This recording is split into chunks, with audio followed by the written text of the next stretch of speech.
Good evening and welcome to Scotland at 7 with me, Gordon Ross, on the 3rd of February this year.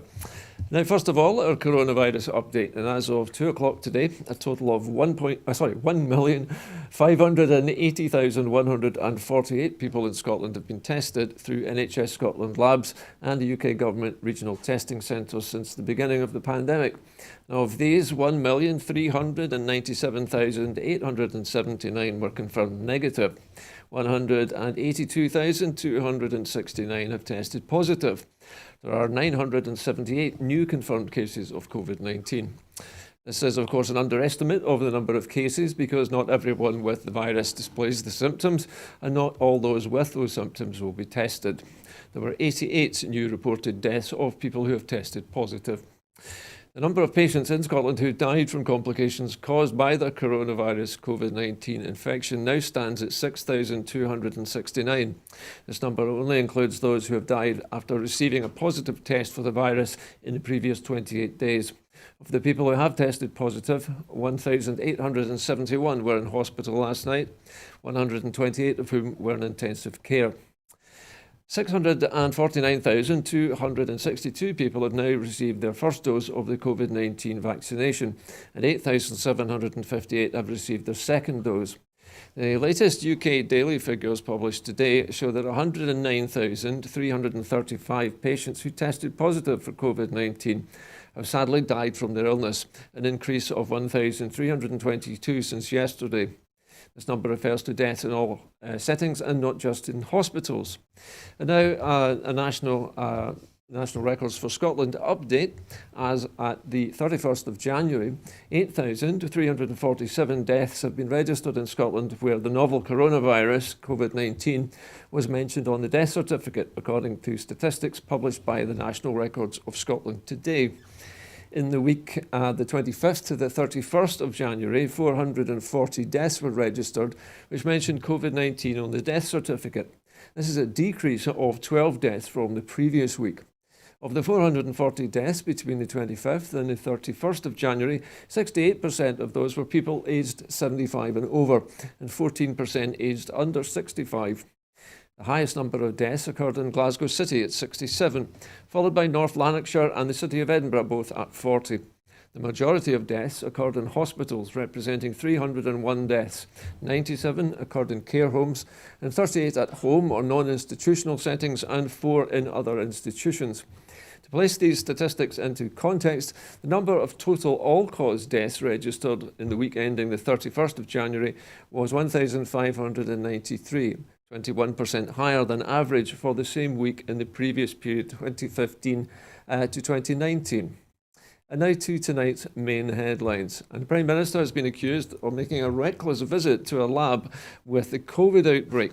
Ian Blackford MP has condemned the Prime Minister for visiting a laboratory during his visit to Scotland, which suffered a COVID outbreak just 24 hours earlier. In the Prime Minister's questions, the SNP Westminster leader asked Boris Johnson what his advisers knew about the outbreak in advance of his visit. However, he failed. The SNP criticised the Prime Minister last week for visiting Scotland in the middle of a pandemic for a non-essential visit.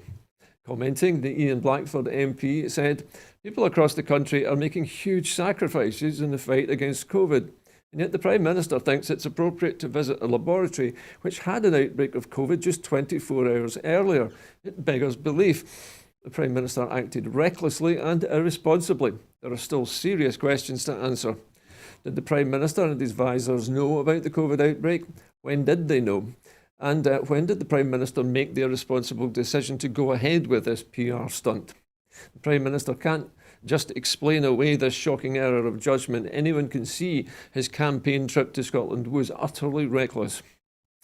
And now to Scotland's Brexit disaster. The scale of the damage caused to Scottish businesses as a result of the UK government's Brexit deal has been set out by Europe and External Affairs Secretary Michael Russell.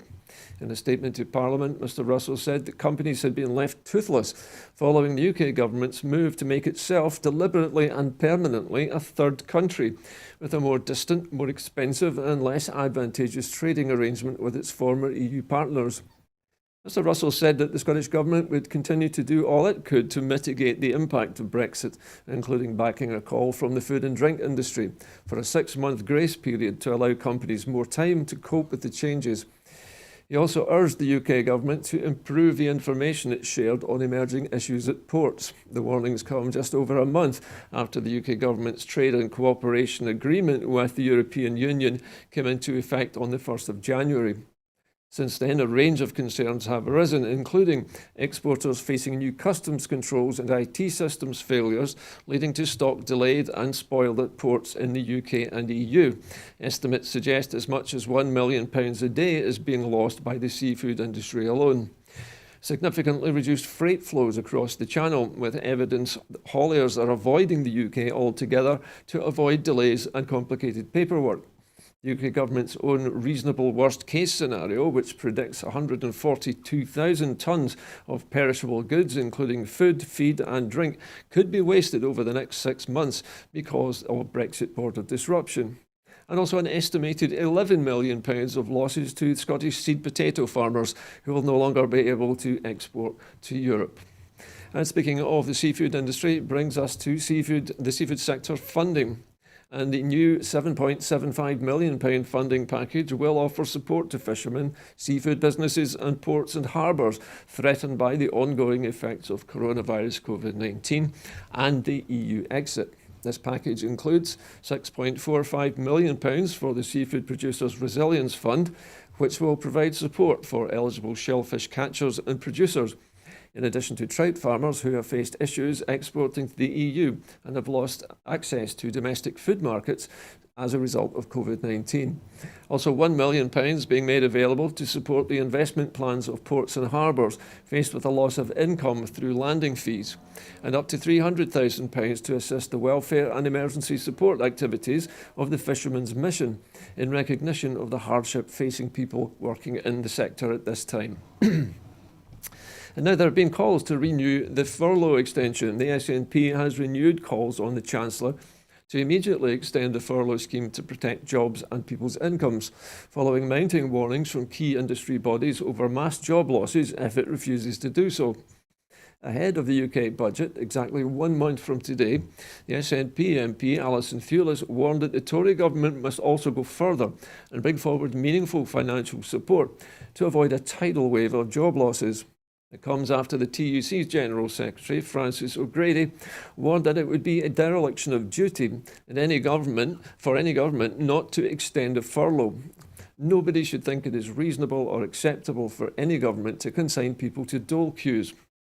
She added that the UK government must understand we need to work our way back into growth, and for that we'll need people in jobs. Otherwise, we are going to end up with real deep economic and social problems.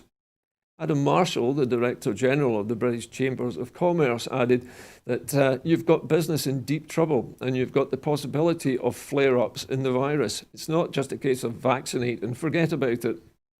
Meanwhile, the CBI chief economist stated if the government brought it to a sudden stop, that would almost certainly impact job decisions, just as we see hope on the horizon. And that the sooner an announcement was needed, and he said that an announcement was needed sooner rather than later. And now the UK government is failing disabled people. The SNP has blasted the Tory government for failing disabled people by refusing to extend the £20 boost to universal credit to legacy benefits, following a new report showing the impact of COVID-19 has had on their incomes.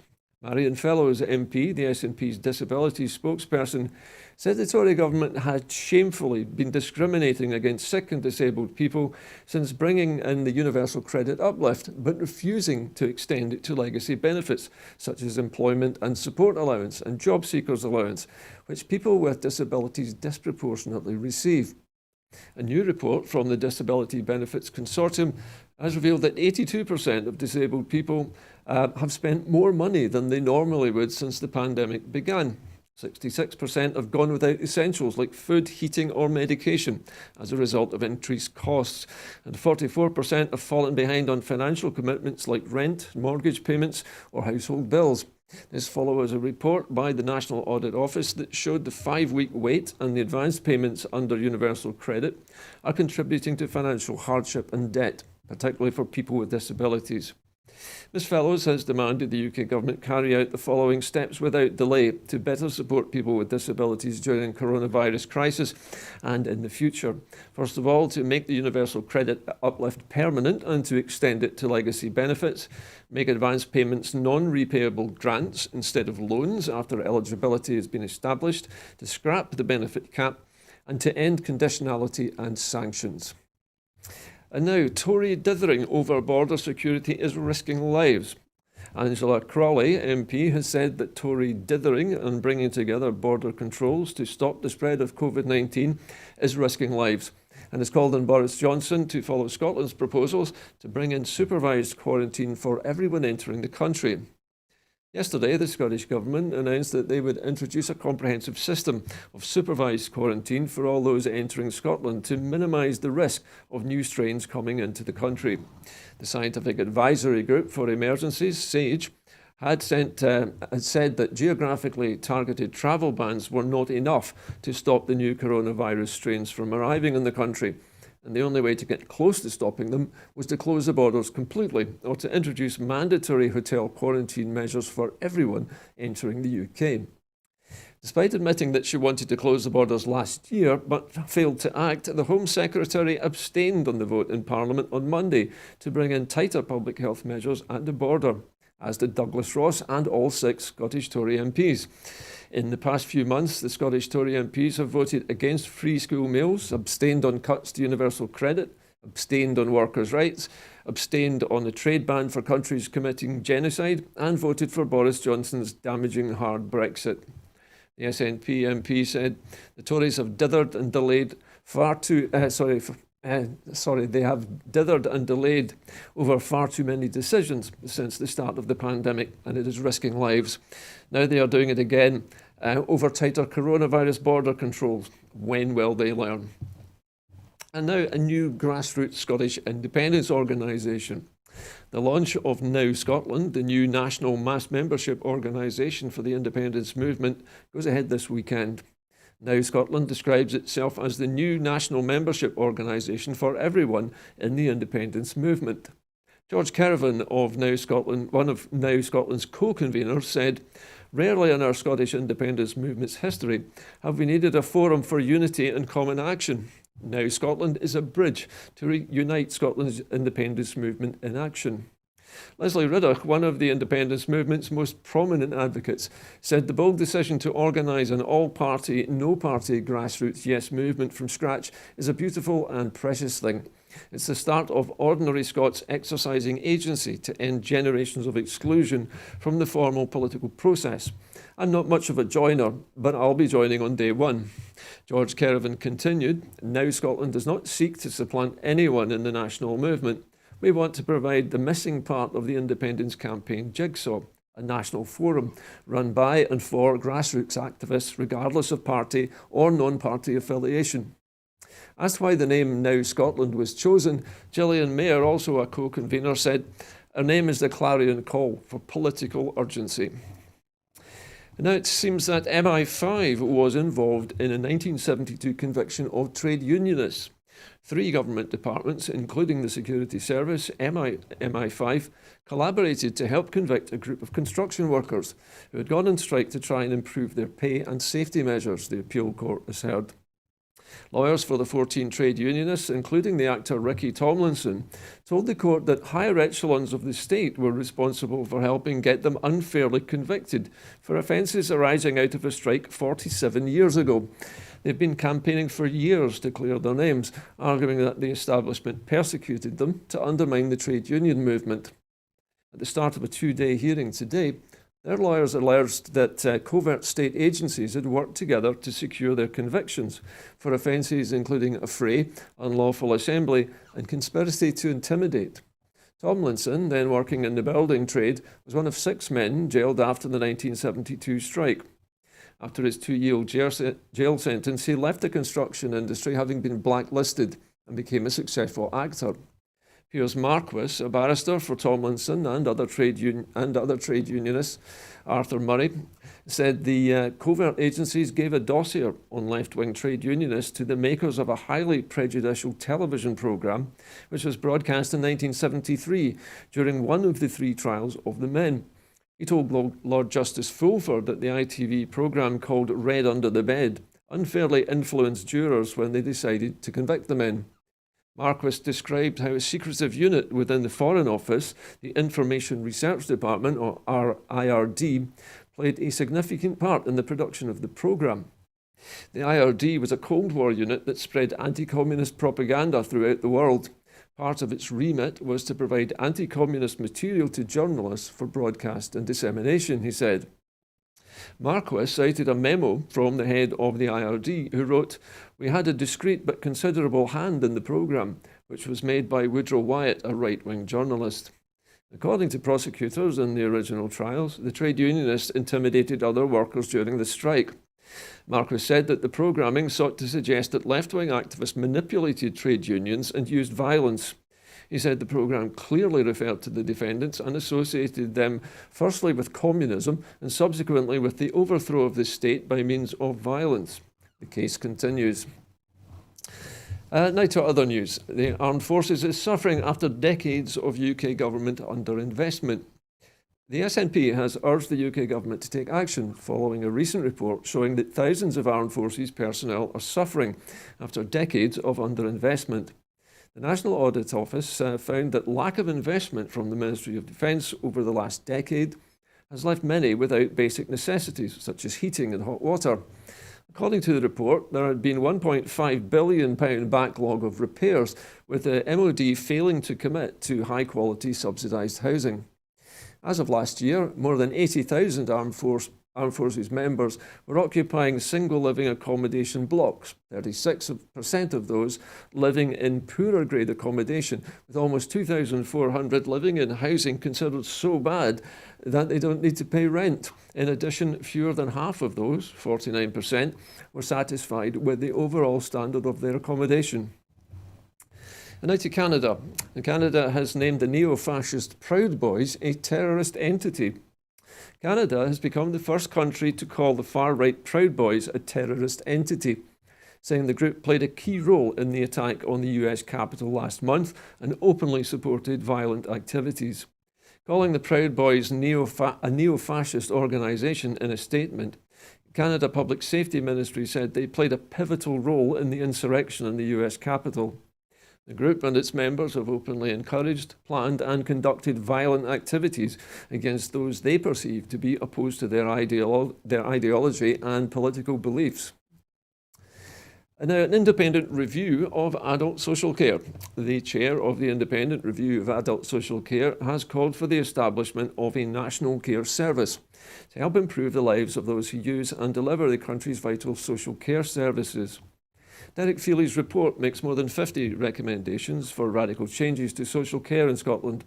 His recommendations include a national care service for Scotland should be established on an equal footing to NHS Scotland, with both bodies reporting to Scottish ministers. Greater involvement of people with lived experience of social care support, both individually and collectively.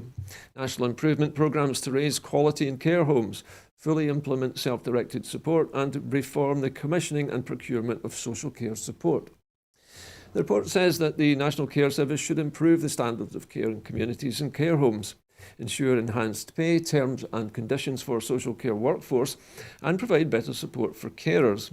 It recommends an end to charging for non-residential services so that social care can be free at the point of need for those receiving care in their homes or community settings. And the Independent Living Fund, which provides funding to enable disabled people with high support needs to choose a life in their communities, should be reopened. The report also calls for human rights, equity and equality to be placed at the very heart of adult social care support. The Health Secretary, Jean Freeman, said, "I welcome the publication of the Independent Review of Adult Social Care, and I would like to thank Derek Feely and the members of his advisory panel for the considerable work they have put into this. They've engaged widely to produce these significant recommendations, making sure that everyone engaged can have their voice heard. And now that's just about it from us this evening on Scotland at 7, except to remind you that we are, of course, in the middle of a major crowdfunding at the moment.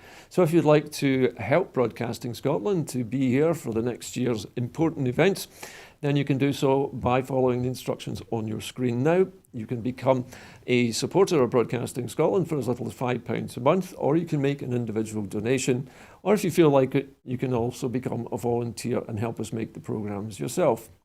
Anyway, that's about all I have for you this evening on this edition of Scotland at 7, but of course we'll be back tomorrow night at 7 p.m. But for now, from all of us here at Scotland at 7 Studios, very good night to you.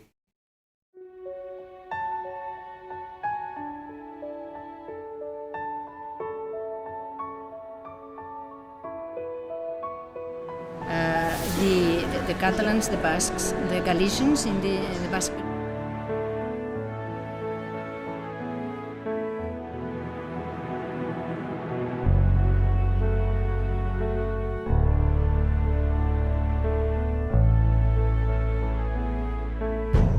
An independent future for Scotland.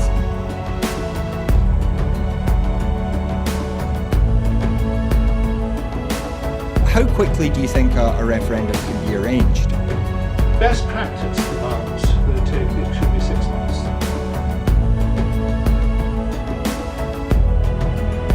Just looking at the overall share numbers for Scotland at the moment, the SNP 46.4%.